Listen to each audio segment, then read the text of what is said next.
దాదాపుగా ఓ 20 లక్షల ఎకరాలకు నీళ్ళు ఇవ్వచ్చు.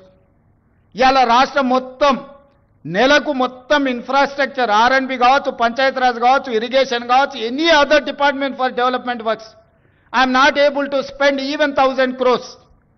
ప్రతి నెల రాష్ట్రంలో జరుగుతున్న కాంట్రాక్టులు పనులకు బిల్లులు చెల్లించాలంటే 1000 కోట్లు కూడా దొరకడం లేదు, 1000 కోట్లు కూడా రావడం లేదు. 600-700 కోట్ల రూపాయలు ఇచ్చి 10 ఏళ్ల నుంచి వేయని రోడ్లు ఊర్లలో ఇవాళ గుంతలు పడ్డాయి. మీరు కష్టపడి కారు కొనుక్కుంటారు, మీరు సైకిల్ మోటార్ కొనుక్కొని ఫ్యామిలీతో పోతుంటే సడన్గా గుంత వస్తే అందులో పడి కింద పడి కాలువ ఇరిగిపోతుంది. ఇవాళ చిన్న చిన్న గ్రామాలకు రోడ్లు వేయాలంటే అనా పైసా లేదు, పాత రోడ్ల మీద డాంబర్ వేద్దామంటే కూడా రూపాయి లేదు. రాష్ట్రం మొత్తం ఆర్థికంగా దెబ్బతిని ఉన్నాము. ఒక కుటుంబం విచ్ఛిన్నమైపోయి చిన్నాభిన్నమైపోయి ఆర్థికంగా పూర్తిగా దివాలా తీస్తే ఎట్లుంటుందో తెలంగాణ రాష్ట్ర ప్రభుత్వం యొక్క ఆర్థిక వ్యవస్థ అట్లనే ఉంది. ఎవరికైనా అనుమానం ఉంటే ఉన్న అన్ని లెక్కలు బహిరంగంగా చెప్తా. ఉద్యోగ సంఘాలు అందరు రాండి, ఆర్థిక శాఖ అధికారి దగ్గర కూర్చోండి, ఆర్థిక మంత్రి దగ్గర కూర్చోండి, సహకరించండి. నేను ఇవన్నీ ఎందుకు చెప్తున్నా అంటే మిమ్మల్ని సహకరించమని అడగడానికి చెప్తున్నా. మీరు సమరం చేయడం కోసంగా సమరం చేస్తా అంటే ఎవరు మీరు చేస్తారు? నేను మళ్ళీ చెప్తున్నా, నన్ను కోసినా కూడా ఇంతకంటే ₹1 ఎక్కువ వెళ్ళదు.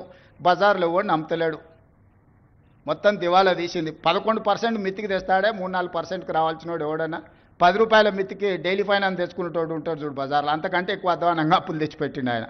హ్యాపీగా పోయి ఫామ్ హౌస్లో దుప్పటి కప్పుకొని పండుకు సావునరా మీ సావు అని. 3 నెలలకు ఒకసారి బయటకు వస్తాడు, తిడతాడు, పోతాడు, అది ఫెయిలు, ఇది ఫెయిలు, ఇది ఫెయిలు, అది ఫెయిల్ అని. ఆయనకేముంది? ఆనందంగా ఉంది. ఆ చెప్పేటప్పుడు ఫేస్లో ఎంత ఆనందంగా అనిపిస్తుంది అంటే, రైతు బంధు ఫెయిల్ అనగానే ఆయన ఫేస్లో ఇట్లా బల్బు 1000 వోల్టుల బల్బు వెలిగినట్టుంది. ఎవడైనా బాధపడతాడా? అరే ఏదైనా తప్పు జరిగింది, ఎవరికైనా రాలేదంటే బాధతో చెప్తాం మనం. ఫీజు రియంబర్స్మెంట్ చేయలేదంటే అయ్యో పాపం పిల్లలు ఫీజులు కట్టకపోతే ఎట్లా వాళ్ళు చదివేట్లా అని ఒక బాధ ఉంటుంది. జీతభత్యాలు రిటైర్డ్ ఉద్యోగస్తులకు బెనిఫిట్స్ ఇవ్వలేదంటే ఒక కన్సర్న్ ఉంటుంది. అరే నీ అమ్మ ఏందా ఇట్లా అయిపోయిందని.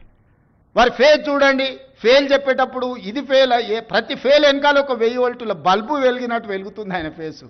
ఏం పైశాచిక ఆనందము! ఈ విధ్వంసం మీరు చేసిందే కదా, ఈ ఆర్థిక విధ్వంసము.